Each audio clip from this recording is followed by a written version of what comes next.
Picture this. It's the roaring 20s. The world is changing at breakneck speed. The aftermath of a global war has totally flipped societal norms upside down, and folks are just desperately trying to make sense of the chaotic world buzzing around them. And right into this highly charged atmosphere drops a bold, unapologetically energetic self-help classic. It promised readers absolutely nothing less than the ultimate, foolproof shortcut to understanding human nature. The book? It was called How to Analyze People on Sight, and man, it just completely captivated the early 20th century. So, in today's explainer, we're going to dive deep into this genuinely fascinating historical artifact. We're unpacking exactly what it promised its readers, how it supposedly worked, and why it exploded into such a massive phenomenon. So, can you actually read people right on sight? Like, literally just look at them and know their whole deal? That is the super provocative, really audacious core question the authors posed. And look, they didn't see this as some fun philosophical exercise or a cute metaphor. No, they pitched it as a tangible, highly practical superpower that anyone could learn. They hooked readers with this incredibly alluring idea that the profound, messy complexities of the human mind, not hidden at all. Actually, they argued your entire character was a totally open book to anyone who just knew what to look for. It's a pretty compelling pitch, right? The promise that you could decode strangers, your boss, or even your spouse, literally just by looking at them. Which brings us to our first section, the secret human language. To truly grasp why this concept was such a game-changer back then, we gotta look at the charismatic creators behind it. Meet Elsie Lincoln Benedict and Ralph Payne Benedict. Published in 1921, their work introduced a system they confidently branded as human analysis. Elsie and Ralph were basically the ultimate power couple of the 1920s self-help scene.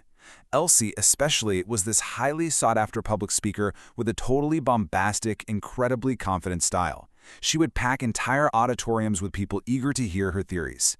And together, they built a system on one staggering claim, that you could perfectly classify people based entirely on their physical traits.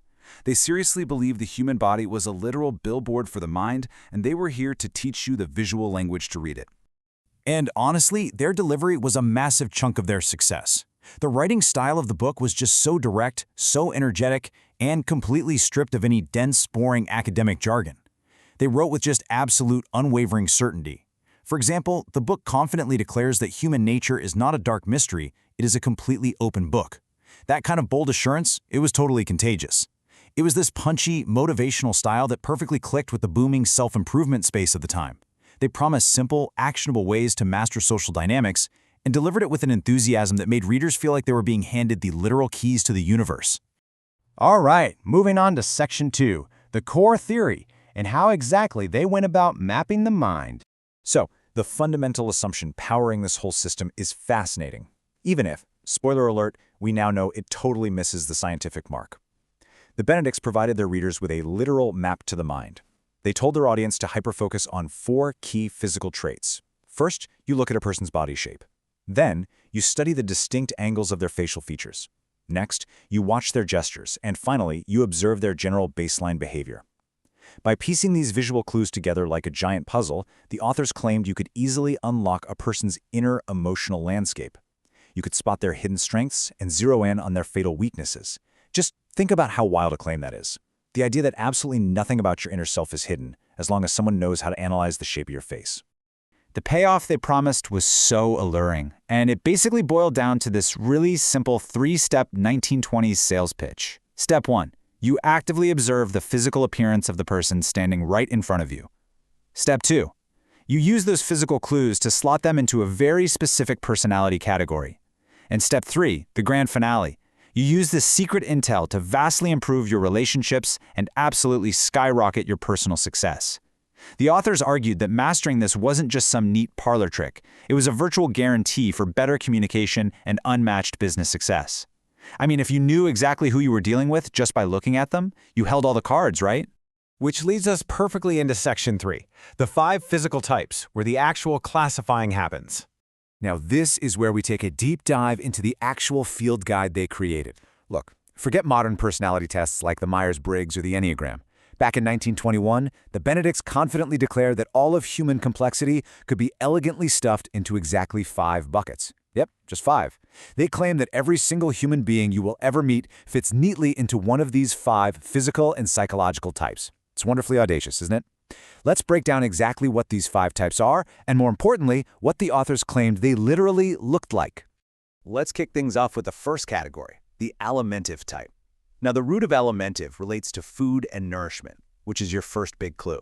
Physically, the authors told readers to look for roundness. We're talking soft facial features, dimpled cheeks, and a generally rounder, fuller figure.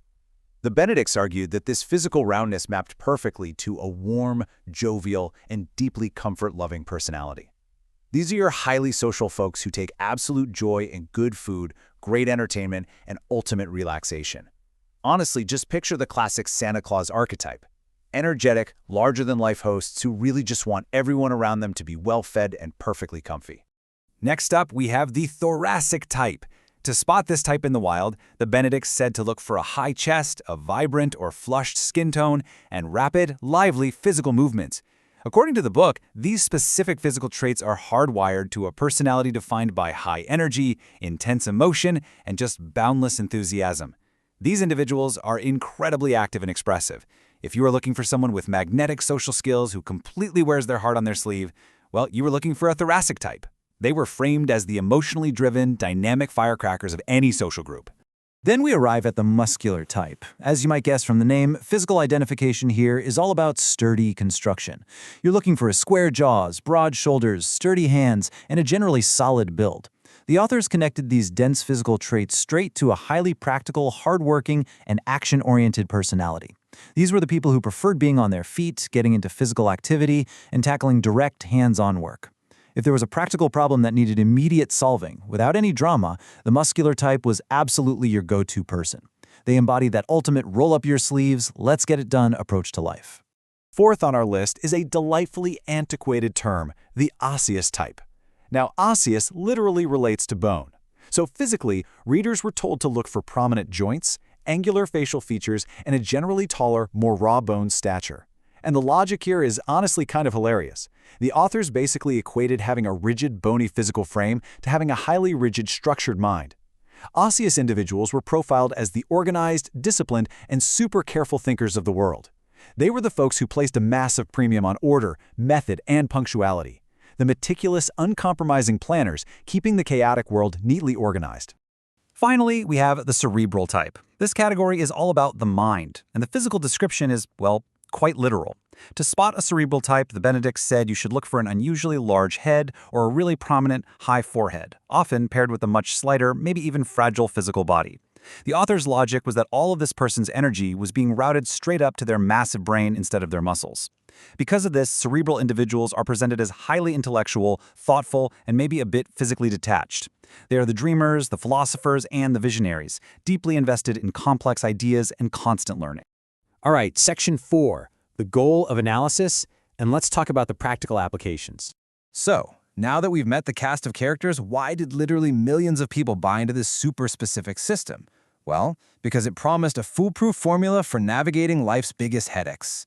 The authors genuinely believe that almost all human conflict happens simply because people fail to recognize who they are dealing with. By learning these physical patterns, they promised you could dodge immense personal and professional frustration. Let's look at a quick hypothetical. Say you analyze your boss and realize they are an angular, highly structured osseous type. Boom, you suddenly know you absolutely shouldn't try to appeal to their emotions. Instead, you bring them perfectly organized, hard data. That kind of promised social leverage is exactly why readers devoured the book. To communicate better, avoid clashes, and build way stronger relationships. And that brings us to section 5, legacy and science, or really, the modern view of all this. Now, stepping out of the 1920s and back into the present day, we've got to hit a very hard scientific reality check. While this system was absolutely celebrated a century ago as a revolutionary, wildly practical tool for success, modern psychology fundamentally rejects it.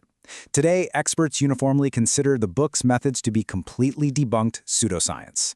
The simple scientific reality is that human beings are vastly complex. You just can't reliably judge or categorize someone's deep, nuanced personality by the shape of their jaw, the size of their forehead, or their physical build. It just doesn't work that way.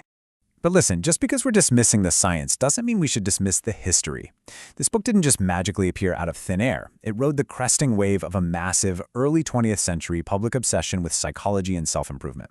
When it dropped in 1921, it completely captured the zeitgeist. And even today, while we know the science is deeply, deeply flawed, it remains historically crucial. It heavily influenced generations of later self-help writers and played a huge, undeniable role in popularizing this whole concept that analyzing personality could actually be the golden key to a better life. The ultimate takeaway from this explainer is that how to analyze people on sight is just an incredibly unusual, deeply influential historical artifact. Sure, it fails spectacularly as a scientifically accurate textbook by today's rigorous standards, but it succeeds perfectly as a snapshot of human nature. It continues to attract modern readers and historians because it perfectly highlights our timeless, enduring curiosity. Even when our methods are just completely wrong, our desire to understand one another and make sense of this complex social world around us, that never ever fades. Which brings us right to our final thought. The authors of 1921 gave their readers a very specific, albeit entirely inaccurate, blueprint to read human beings on sight. And while we can definitely chuckle at their scientific methods today, that fundamental human desire to decode the people in our lives, it remains just as incredibly strong right now as it was a full century ago. So I'm going to leave you with this question to chew on. In your own modern life, without relying on the quirky physical pseudoscience of the 1920s, how do you read the people around you? Thanks for diving into the archives with me on this explainer, and hey, stay curious.